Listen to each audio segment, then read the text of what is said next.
Dios les bendiga, soy el pastor Gilberto Gutiérrez de la Iglesia Bautista Ori de México DF. Me da mucho gusto saludarlos en este viernes 29 de septiembre de 2017. Estamos aquí para estudiar ahora el Salmo 132, primera parte. Le llamaremos a esta serie La maravillosa aventura de buscar a Dios. En el título dice en la Biblia Plegaria por bendición sobre el santuario, cántico gradual. Este es el más largo de los salmos llamados graduales, que se encuentran del 120 al 134 del Salmeario, que eran cantados por los peregrinos cuando subían a Jerusalén.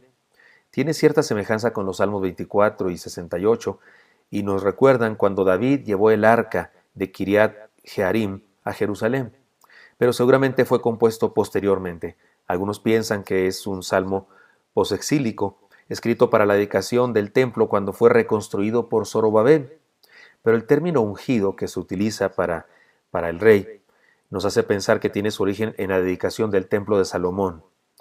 Zorobabel nunca hubiera permitido que se le llamara así, o en alguna conmemoración de ese evento, la dedicación del templo de Salomón.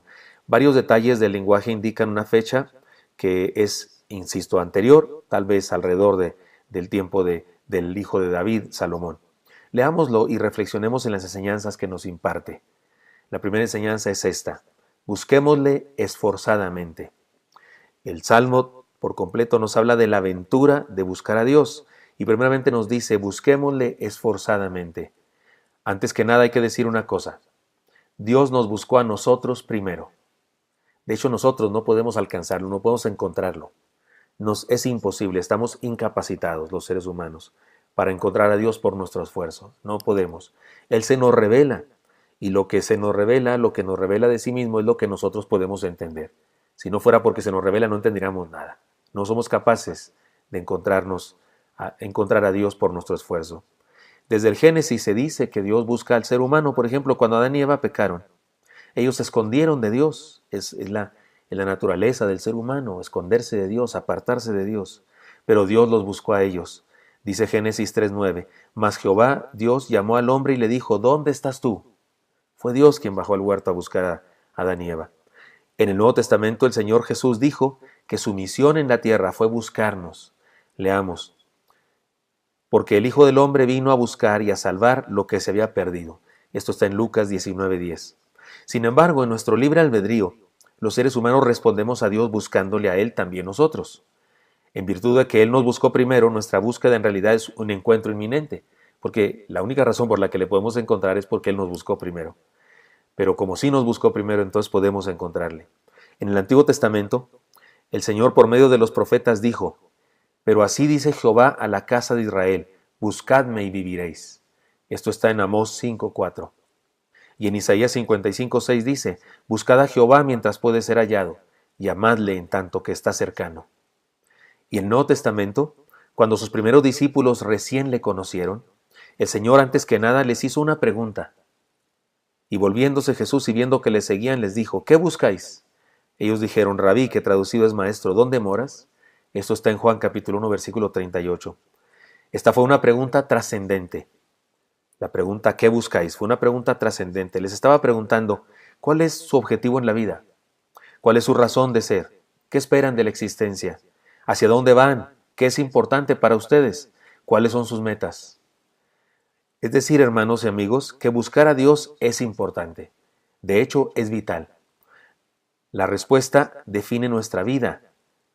Y de eso nos habla la primera parte del Salmo. ¿Cuál respuesta? Me refiero a la pregunta que les hizo Jesús a sus discípulos. Él les dijo, ¿qué buscan?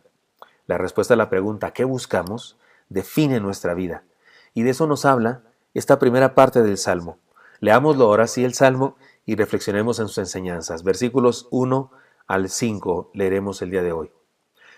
Acuérdate, oh Jehová, de David y de toda su aflicción, de cómo juró a Jehová y prometió al fuerte de Jacob, no entraré en la morada de mi casa, ni subiré sobre el lecho de mi estrado.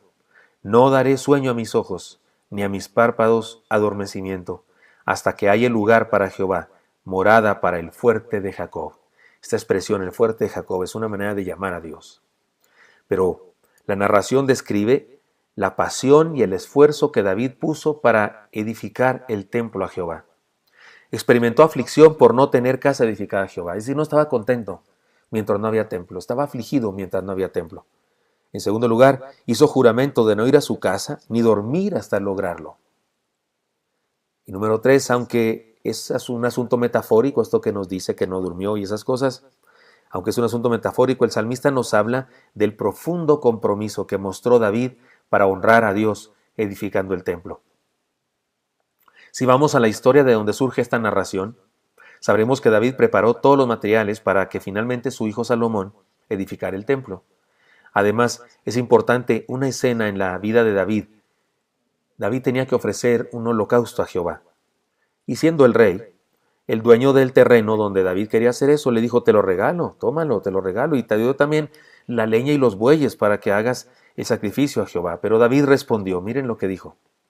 Y el rey dijo a Arauna, este es el dueño de la tierra y de aquellas cosas que quería regalarle, no, dijo David, no, sino por precio te lo compraré, porque no ofreceré a Jehová mi Dios holocausto que no me cueste nada. Entonces David compró la era y los bueyes por 150 siclos de plata. Esto está en 2 de Samuel 24:24.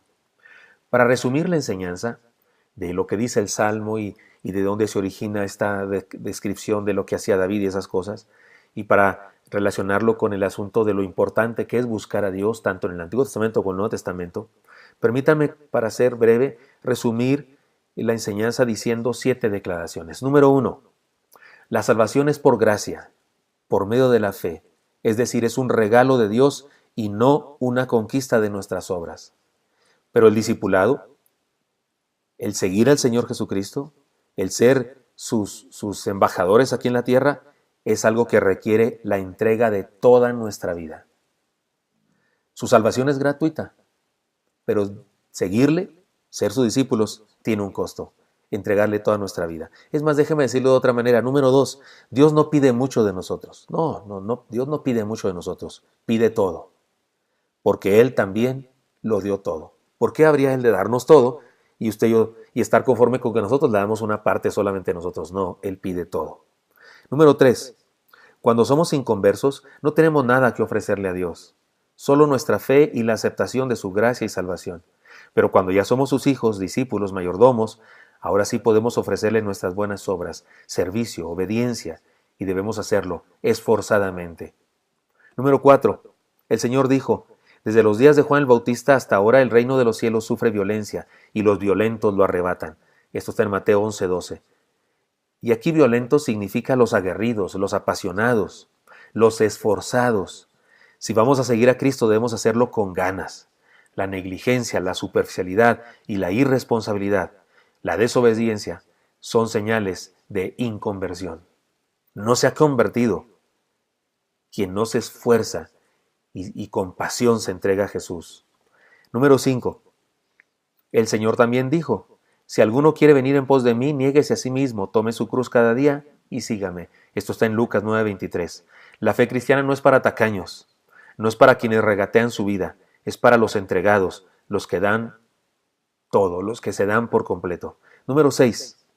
El Señor también dijo, ninguno que poniendo su mano en el arado mira hacia atrás es apto para el reino de Dios. Eso está en Lucas 9:62. Ser discípulos de Cristo es un asunto de persistencia. No es una carrera de 100 metros, es muchísimo más que un maratón.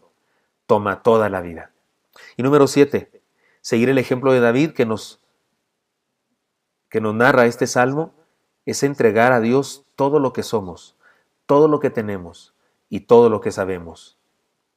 Hermanos y amigos, que la contingencia que estamos viviendo en estos días nos ayude a reconocer lo vulnerable que somos y nos guíe a entregarnos por completo a Dios. Espero que esto sea útil para usted. Hasta pronto.